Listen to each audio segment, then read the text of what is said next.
While the family was asleep, killing a 5-year-old boy and a 6-month-old girl, their mother sustained critical injuries and is currently undergoing treatment. Manipur CM Y Khemchand Singh today chaired a high-level meeting to review the law and order and has strongly condemned the attack. He assured that those responsible for this incident would be identified and taken to task. The CM also visited the injured at the hospital and ensured that they received the highest standard of the medical care and support. The attack has sparked intense anger among locals in Moirang. The protesters took to the streets, torching 2 oil tankers and truck near a petrol pump. Demonstrators also burned tires outside the Moirang police station and vandalized a makeshift police outpost. Protesters quickly spread to other parts of the state, including Imphal, where residents blocked roads at several locations, burning tires and halting the movement of vehicles. Security forces have since been deployed in sensitive areas to bring the situation under control. Authorities have also launched search operations to track down those behind the attack, while an explosive device recovered from a nearby area has been removed, which has added to the security concern. Meanwhile, Manipur government has suspended internet and mobile data services for the 3 days across 5 valley districts, including Imphal East, West, Thubul, Kaching and Bishnupur, to curb the spread of misinformation. Now let me straight away go to my guests who join me in this show. I'm really short of time, so quickly I'll just go to them. PK Mishra, former ADG BSF, T. Michael Haupek Lamjathang and Colonel Shanti Kumar Sapam. Let me straight away go to Mr. Mishra. Sir, what is happening in Manipur? Can you define this violence which is taking place at the rim, where the valley and the hill meet? Yeah, Kartika, I can tell you what the incident has happened at Tronglobi. This is the place from Moirang. It exactly didn't happen at Moirang, it happened at Tronglobi. And the fire came from Thanga hillside, slightly 200 or 300 meters from Thanga hillside. And I'll tell you, it did hit a house of a BSF Jawan who is posted outside, whose family was there. It was intentional. It was absolutely intentional killing of his 5-year-old son and 6-month-old daughter, and his wife was completely, she's injured and she has been evacuated to hospital. Things have gone very bad. Then the people from Moirang and other areas, Tronglobi and Khongsang B and these areas, they concentrated, they attacked the CRPF camp, and in fact the CRPF people, they also retaliated, in which 2 or 3 civilians they were killed, and a lot of people from Moirang, they also attacked Moirang police station and they vandalized the police station area.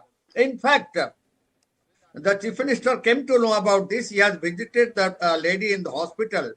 What is that more or less Thanga Hill, particularly the region from Moirang to Churachandpur towards right, this is creating problem for the last 2 years or 3 years.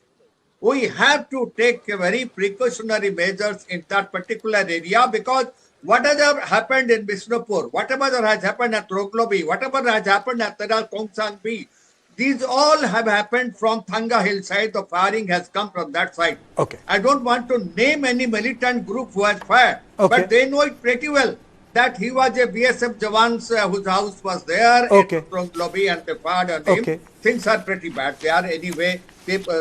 Police is searching. They are trying to find out who are the culprits. Okay. Mr. Hauke, your opening comments. Absolutely. With no words to share the grief of the family. This morning we had a very big Thado Hun cultural festival in Imphal. Yes, of course, specific input we have received, and the police department, most importantly the intelligence, also got specific input that the Kuki militants will definitely provoke the Meitei in Imphal so that the Thado people coming back after almost 3 years of staying outside Manipur because of this misidentification as Kuki. So we have planned a very big Thado Hun festival, the 8th state level festival program here in Imphal. Yes, despite specific input from Kuki militants giving us a threat that they will sabotage that the Thados people going back to Imphal. Nevertheless, yes, from which direction and then from which area the attack would come, that was not clear. In fact, because of this, we have to shorten and curtail the Thado Hun festival program, which was the biggest festival for the Thado people in Manipur. So yes, nevertheless, all the civil societies organization and many of the crowd have attended, and the rituals, cultural part was conducted. So basically, this is to attack the identity of the Thado and the idea of Thado people trying to make peace with all communities of Manipur. And this is the reason why the Kukis are deadly against the Thado's way of, peaceful resolution. So what's the Mr. Sapam? Then what's the resolution? I mean, to say this really should end. Kartikeji, good evening. Thank you for having me in your show, and good evening to both the panelists. What I have to say, which I have been maintaining since the beginning, is that there is no clash. I feel that there is no clash between the Kukis and the Meiteis. I have mentioned before also, there's one act called Burma Act, which was signed in 2022, 23rd December by Joe Biden in US. And that was the policy of US in Myanmar. And this policy is enforced with budget, right? So just imagine, after the Burma Act has been signed, 4 months and 16 days after that, the clash in Manipur took place on 3rd May 2023. The new Chief Minister is trying to, bring peace from here and there, and I must salute Mr. Lamjathang Haukip also. He has been a very brave man. He's also trying to bring peace in going this side, that side, and all those things. But whenever anybody tries to bring some peace in this area, something happens the next day. The Chief Minister came only from Ziribam yesterday, and he made all the, the Kuki Zo people there, that side in Ziribam, and the Mar people and all to settle, for the settlement, and then for the IDPs to go back and all the things. And this has happened today in the night only. So there are people, I had mentioned before also, there's a person called Thanglin Pok Wite. Thanglin Pok Wite was an MP in Myanmar in 1990. He was an MP. And, he is part of the SU. And, 7 people arrested very recently, 1 American and 6 Ukrainian. These are all involved. And you may remember in one of the interview, or one of the discussion we had with Mr. Savio and what you call Prasenjit Biswas, I had said something about the Chief Minister of Mizoram also. And that time I had used a very strong word that the Mizoram CM is a traitor. He went to US and spoke about this thing, and the video is still available. So what we all Indians, will have to understand is this is not a clash between the religion. This is not a clash between the community. This is my personal feeling. But deep state is involved. This is what I want to say. You're saying it's an American conspiracy? Absolutely. That is what I feel. That is why I feel the Burma Act was passed. But let me tell you, the Chief Minister of Mizoram clarified his statement, on record. He did clarify his statement. But Mr. Mishra, my question is very simple. I mean to say, the SU agreements have been signed again, other things have been... Yeah. Where do they get these projectiles from? Where are these projectiles coming? You call them missiles, projectiles. Where are they getting them from? What the problem, Karthikeya? I am telling it last 2 years, more than 2 years. Have you guarded the border, Myanmar border? Have we deployed any border guarding force in Myanmar border? Your Mizoram border is free. Mr. Sapam was telling, I had been recently to that border, and I am telling you, how come this USA chap and also the 6 Ukrainian, they landed at Guwahati airport, they went to Mizoram, they crossed the border, went to Myanmar, gave the training, came back from Myanmar to Mizoram and came back to Guwahati, and they were captured at different airports, Calcutta and Delhi airport and Lucknow airport.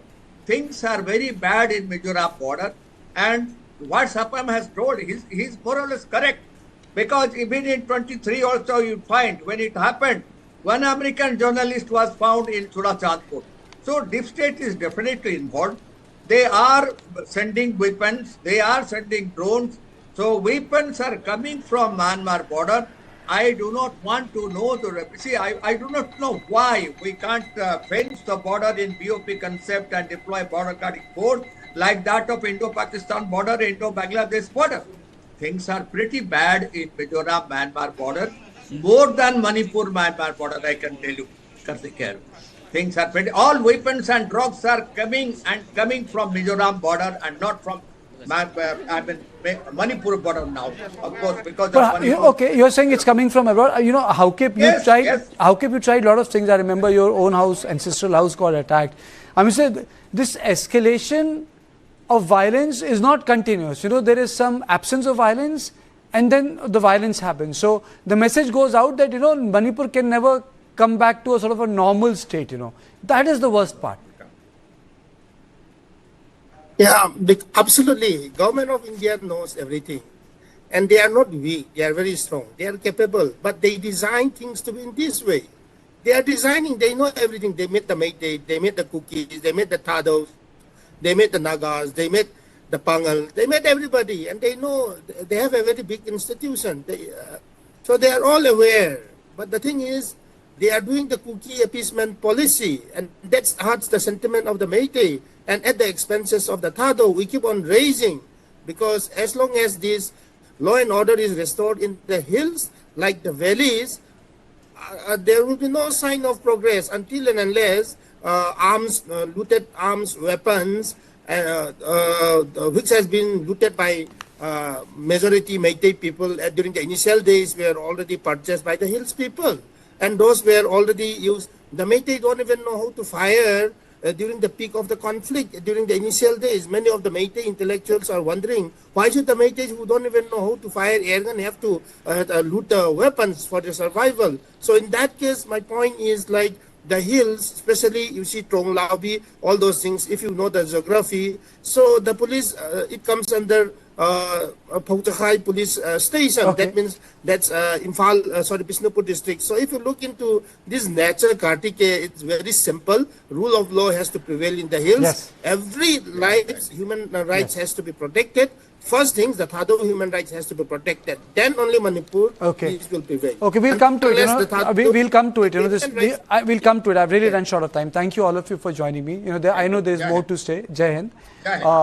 And for my viewers, this is all I had on Point tonight. A lot of things to talk about Manipur, but tomorrow. Thank you and good night.